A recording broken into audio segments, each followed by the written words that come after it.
welcome sa Tongs TV. Manood palagi at mag-subscribe na rin kayo para updated sa bawat video naming bago. Sa bawat video ay may aral kang makukuha, lalo na kung isa kang magsasaka. Gawain sa probinsya ang palagi naming content, kaya halika na sa Tongs TV. Mag-subscribe na kayo at manood palagi.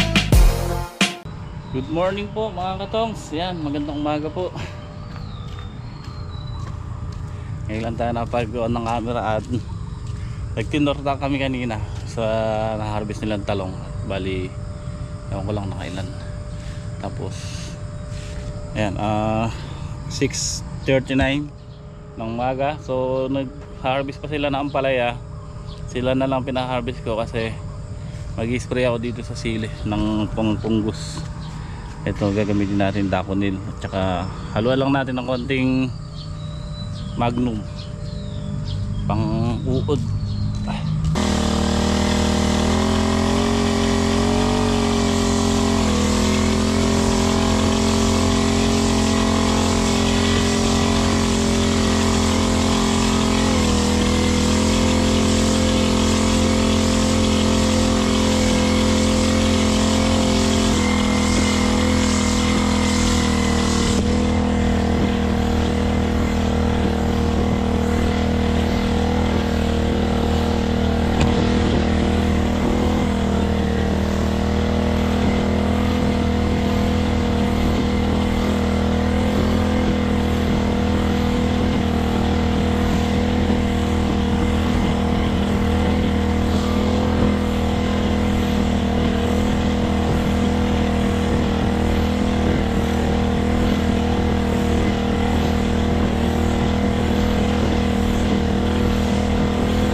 Kaya ba?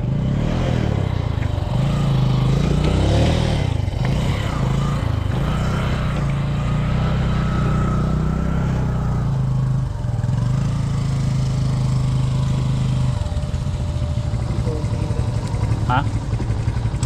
Wala na?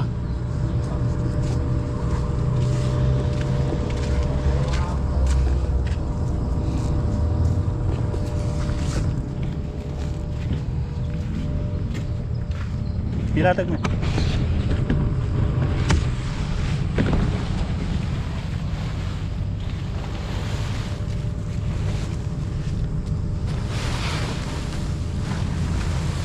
Saan ka naman ang pagkakot? Wala.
nga, no?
Nasaan na?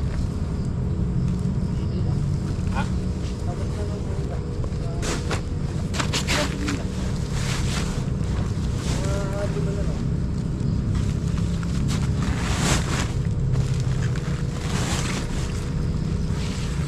Ha?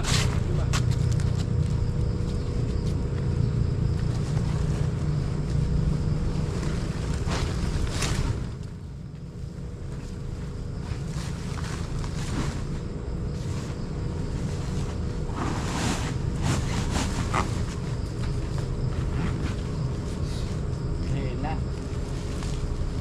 Piliin yan. Ako magpipili ako para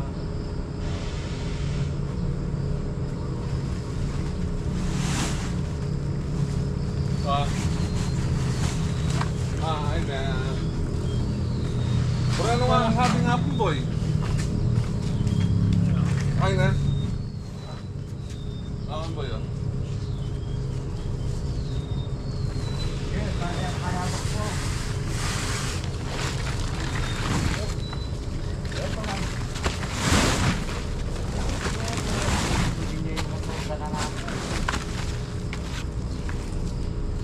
po.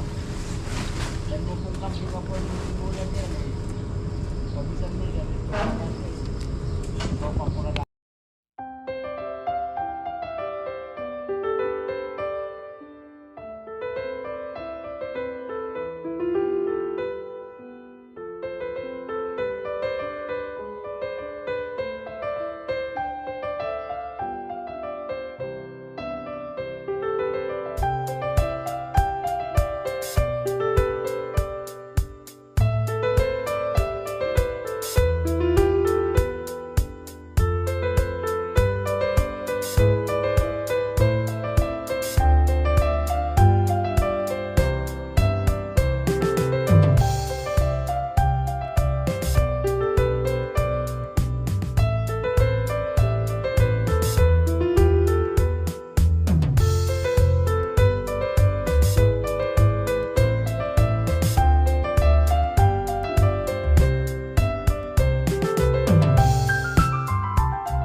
Ihuli na lang natin yung ano ba?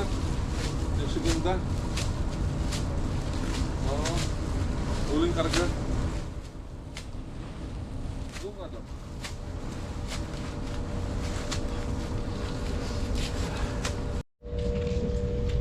Okay, ayan. Tapos na rin. Ayan yung palaya natin, madami ng reject. At uuwi na lang ni paring J ito. Ito. Mga pana, talagang patandak puno na. Ilan pare yung karga mo? Bali 21 yung 21 yung good. good. Tapos 20 yung segunda. 20 yung segunda. Tsaka Yung talong, 15 balat lang. D-size niya pare. D6. Siyam yung good na malalaki. Tapos pito yung Pito yung maliliit na magaganda. segunda Oo. na ano no. Tapos dalawang sili no. Wala, kumonti na ng kumonti ang harvest. Pero maganda pa rin yun. 410 kilos last harvest.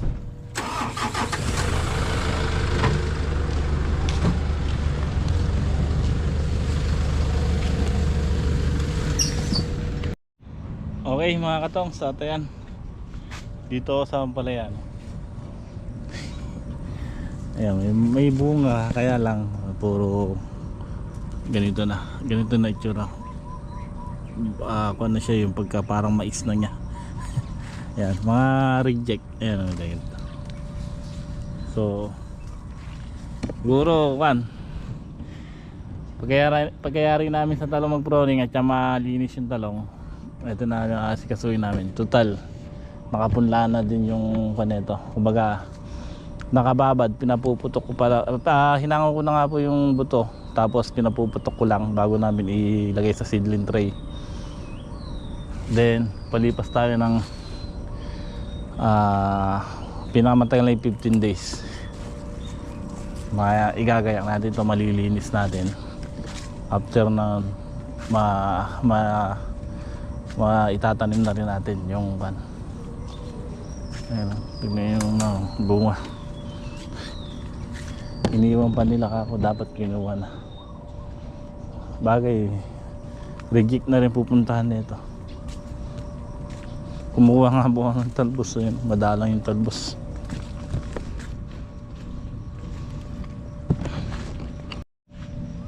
Tinitingnan ko yung talbos. Mga 2 butas ako, tsaka ako ito nakuha. Madalang na rin yung usbong. Palilinis na natin to pagkayari natin sa talong.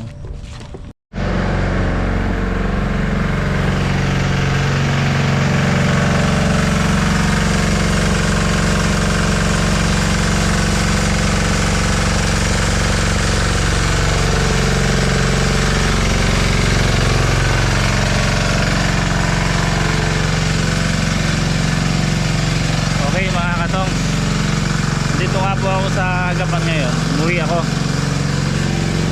Bali emergency, kaya umuwi ako na. So mamaya paliwanag ko kasi maingay eh.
Okay natin, malinaw na. Tibagan lang siguro. No. Ano, dahil na akong buwan. Ang sako yata ibuhangin. Ha? Ang sako. Dala ko kahapon to, yung water pump.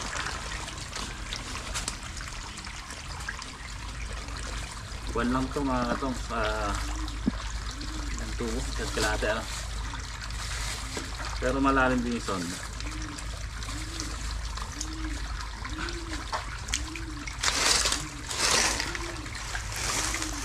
Ay, hindi yan magtirang pambuhay.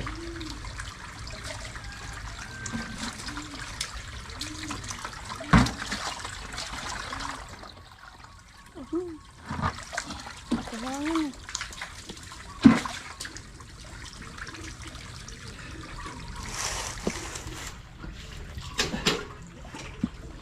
Pawisan ako. Ano? Buhangin.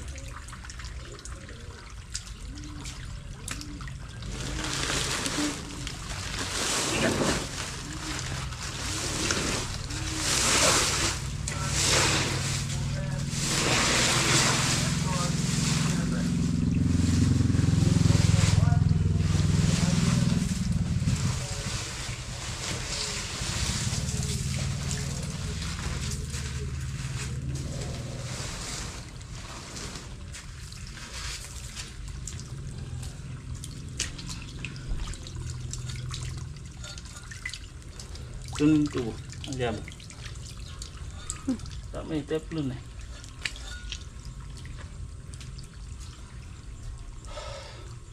Aray, sakit. Yung ano? Manlagay.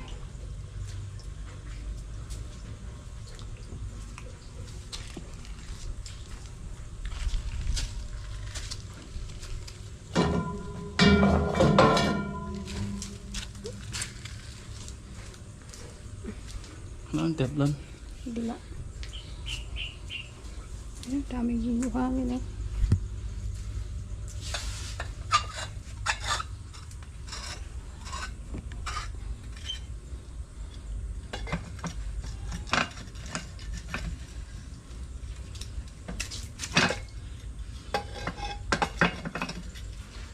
Pinagawa ko kasi ito mga katongs.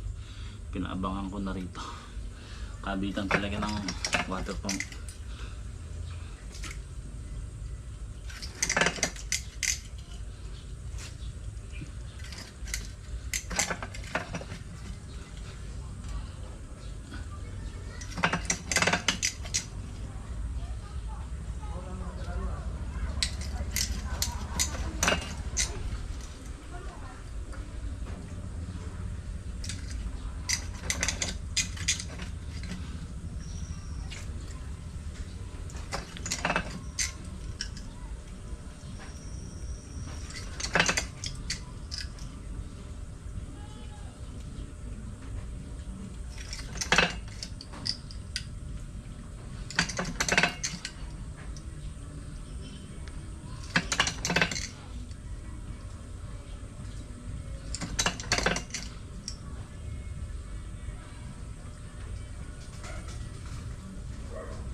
Dama.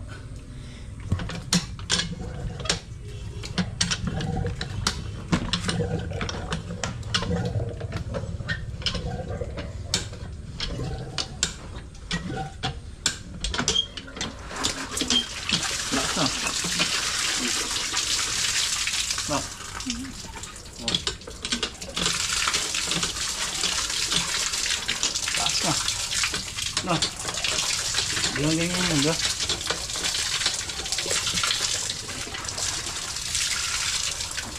Ang buhangin. Ha? Kapon si Datak, puro buhangin yung ulo. Hindi mo na.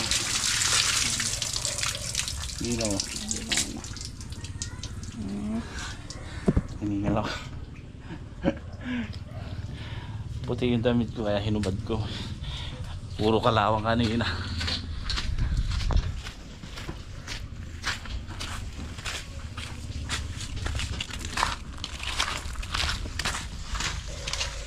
So, ayun nga po ano. after natin mag-tinor kahapon, mga kabiyahe pa rin, umuwi rin ako. Then dinala ko yung water pump doon at saka yung gabi tubo. So 1 linggo na kasi itong kwan eh. Matagal na, no? Buwan kasi nung nagbakasyon sila misis doon, hindi ganong nagagamit, kaya nakuha yung tubig. Kumbaga na-stuck, ano? Yung natibagan siguro. Nagikukan yung mga anak ko, mabaho doon yung tubig tapos makalawang. So kaya ginawa ko, pag uwi ko kahapon, hiniram ko muna yung water pump na ito sa farm at saka yung gabi tubo dala ko. Pahitin tuloy natin to ako. Ito, isa't kalahati lang po yung lalim niyan mga katong, isa't kalahating pyesa. Tapos nung pinagawa ko to, pinalagyan ko na talaga ng sadya dito na pang electric motor or water pump. Kasi nga mahilig tayo magtanim-tanim. May plano ko kasi nung wala pa tayong nakuha na tanimin, tulad yan, kuha na po tag-araw na may mga tanim ng pala yung bukid. So sabi ko madali lang natin ikon yan. Tulad pagka kasi inani itong bukid nito, yung dati yung ginagawa sa tag-araw bandang February, March, pwede tayo magtanim doon. Gagapang na lang yung hose dyan pababa yan sa pitak. So kaya ganun kung pinasadya yung puso natin. So yun, nung nakakuha tayong tanim, hindi na natin na tuloy yun.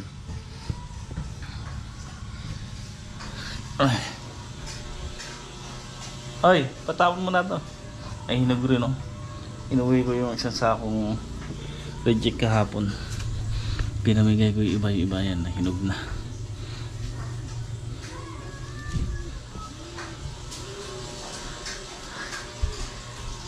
Tumulo yung mantika ko.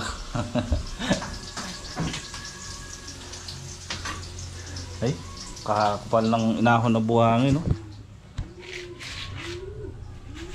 Dami. Ito. Ito madami. Okay, ayan. Tapos na tayo. Nalinis na rin namin yung po. Tapos nalinis ko lang yung water pump. So then nakapan tayo. Untik nang lumipad yung 6,000 mo. Kung pagkagawa uli.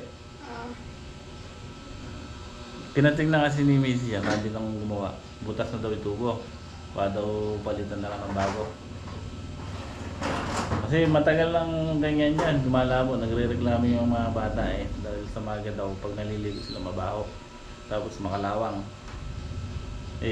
Pinakuha ko kay Mrs. sa gumagawa, sabi baka daw butas na yung tubo. Maganda raw magbaon na lang daw ng panibago. Tapos yun, 6,000 yun o 7,500 ano. Sabi ko wag muna, pag uwi ko daling ko yung water pump dito at mahitit para umahon yung mga buhangin. Ayan, umahon nga po. Tapos ngayon, ayun, luminaw. So sabi ko, hindi nang lumipad yung 6,000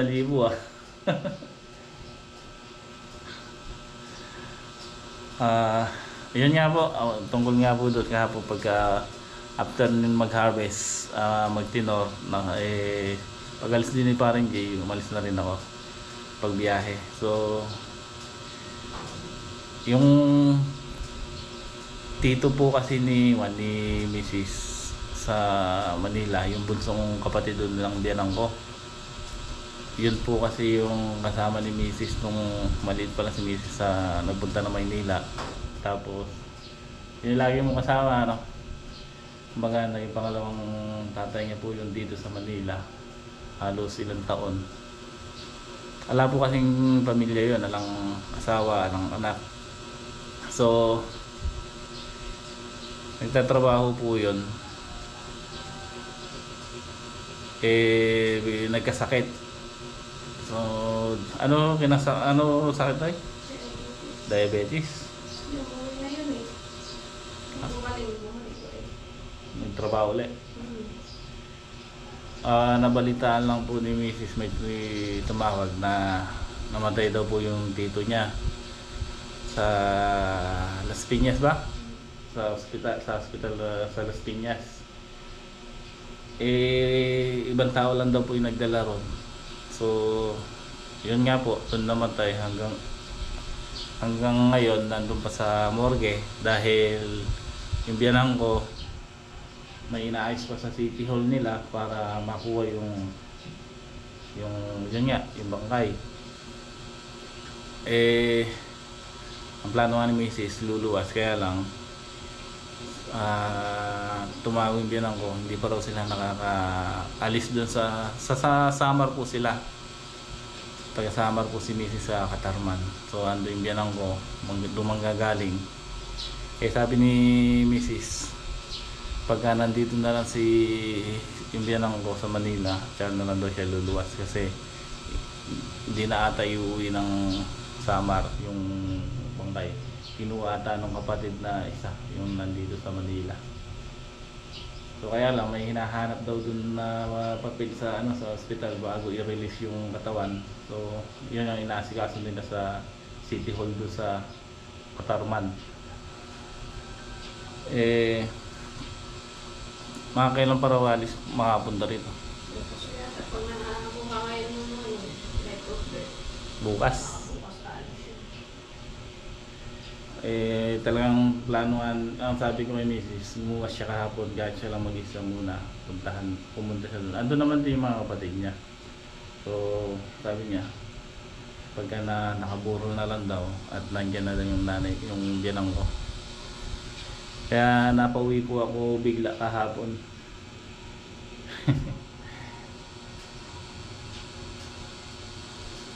So sabi ko kahit siya ako magpunta ron, lumuwas siya.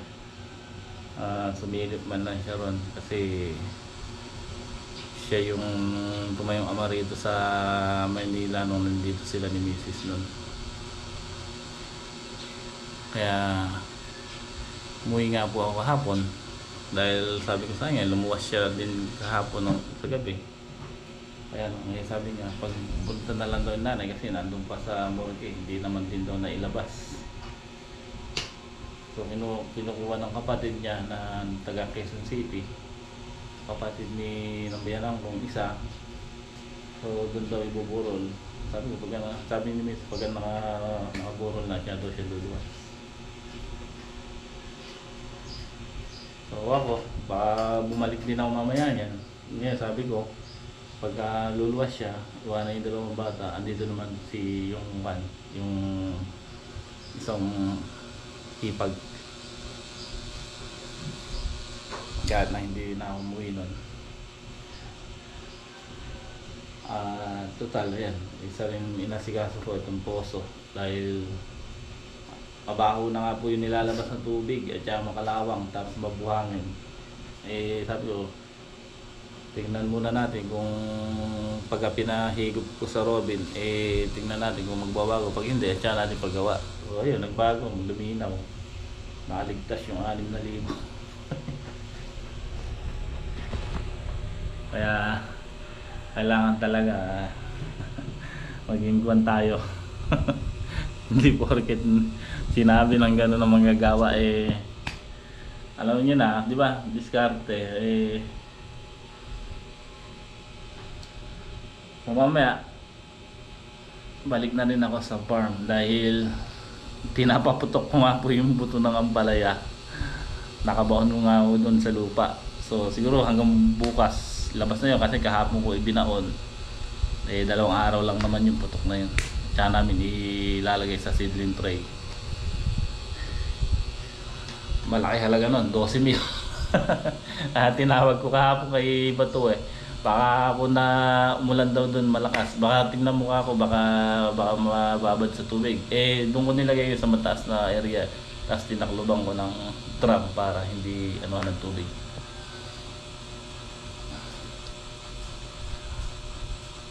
So yan, Doon sa na-harvest nga po namin kahapon, bali naka 410 kilos pa, 21 bundle yung good.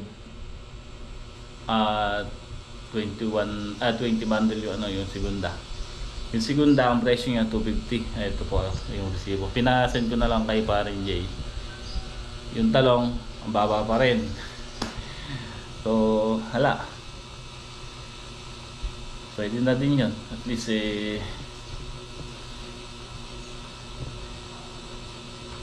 huwag tayong pang bayad sa labor. Yung gumagawa kasi dun, sinasamantala ko lang, inaano ko lang habang pinaputol ko yung talong kasi matrabaho yun. Hahakutin pa yung mga pinuputulan. Tapos patatanggal ko yung mga bagay ng ampalaya. So matagal-tagal din yun para masundan po agad. After nun, okay na yun kahit na kami na lang uli ni Baturon. Pagka nag-harvest, so dyan na lang uli sila pupunta.